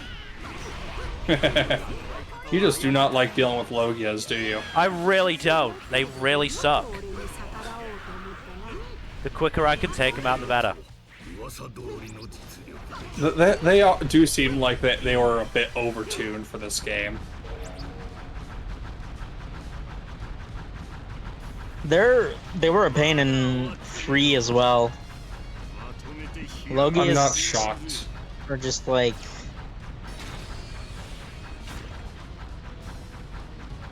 Yeah. Remember in the actual series when Logias were like considered always invincible and the uniform best for users, and now we're like actually at a point in the series where like most of the new Logias introduced have been taken out like fucking chumps. I mean, it's to the point where in like based on what we're seeing, Logia is actually at the bottom tier. Yeah. Of fruit. Logia is also the only epidemic fruit we haven't seen an awakening for. We have hints as to what it looks like, but we haven't seen an awakening for a Logia. Have we not? No, we haven't.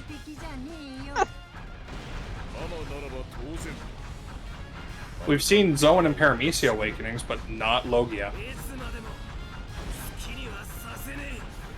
Which is pretty interesting, honestly. I'm curious as to what it looks like. And to be fair, there are plenty of very powerful Logia users in the series. It's just we know for a fact, I'm pretty sure Kuzan and Sakazuki are both awakened. I would not be shocked. I would not be remotely shocked. Like, that's the theory about what happened to Punkhauser, because apparently it was not the island it is now. Yeah, no, the implication is that it became like Icy Hot, the island, because that was where Aokiji Nakainu fought at full power. Mm-hmm. And like, we've probably seen Logia Awakening in like Marineford, honestly. Well, we haven't seen the effects of a Logia Awakening. Oh no, I'm sure no, several Logia users we've encountered are awakened. No, It no, would no. be weird I if remember. Marco isn't awakened, though, wouldn't it? Marco is No, a Marco is a Zone. Sorry, yeah. Zone. My bad.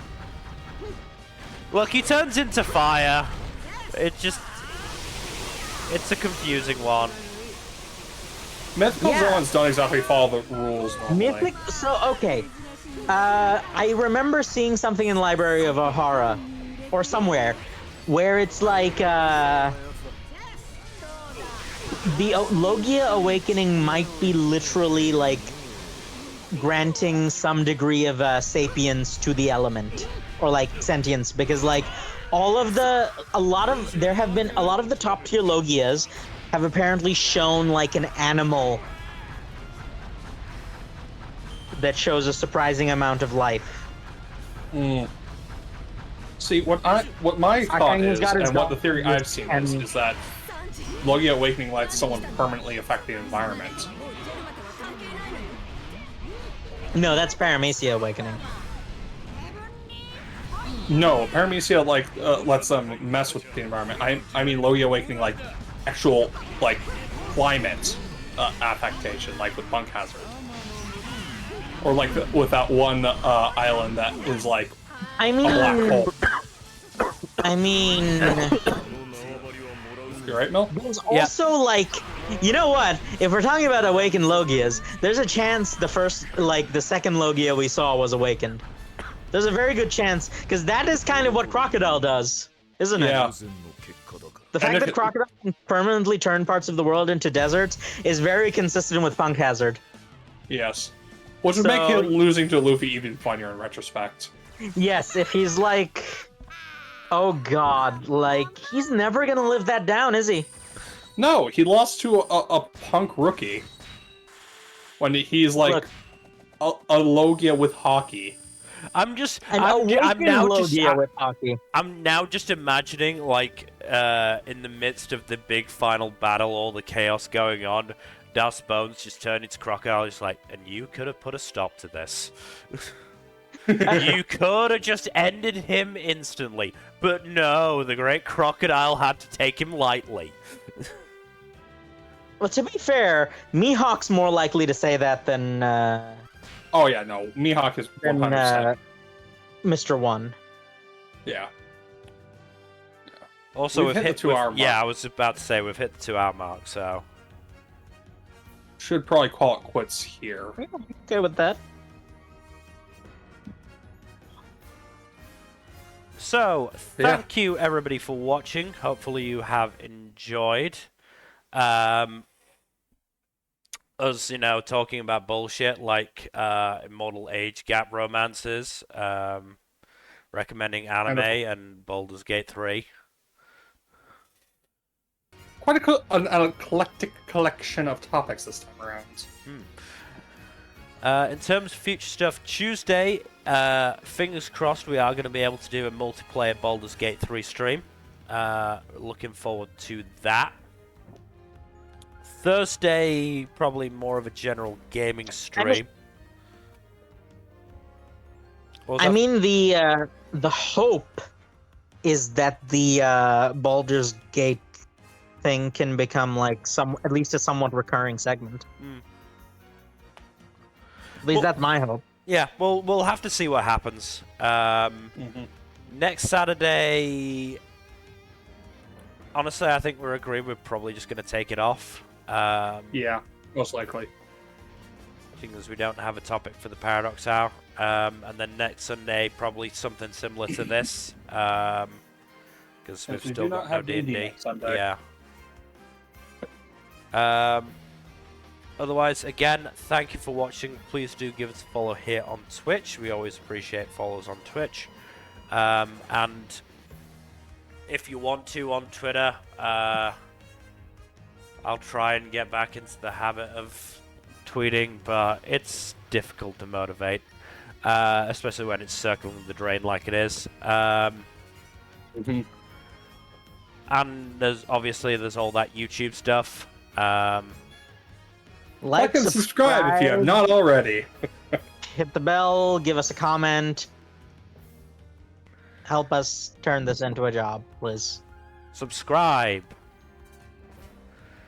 Good old subscribes. Otherwise, again, thank you for watching, and hopefully we will see you Tuesday with some Baldur's Gate 3. Good night. Bye-bye. Later.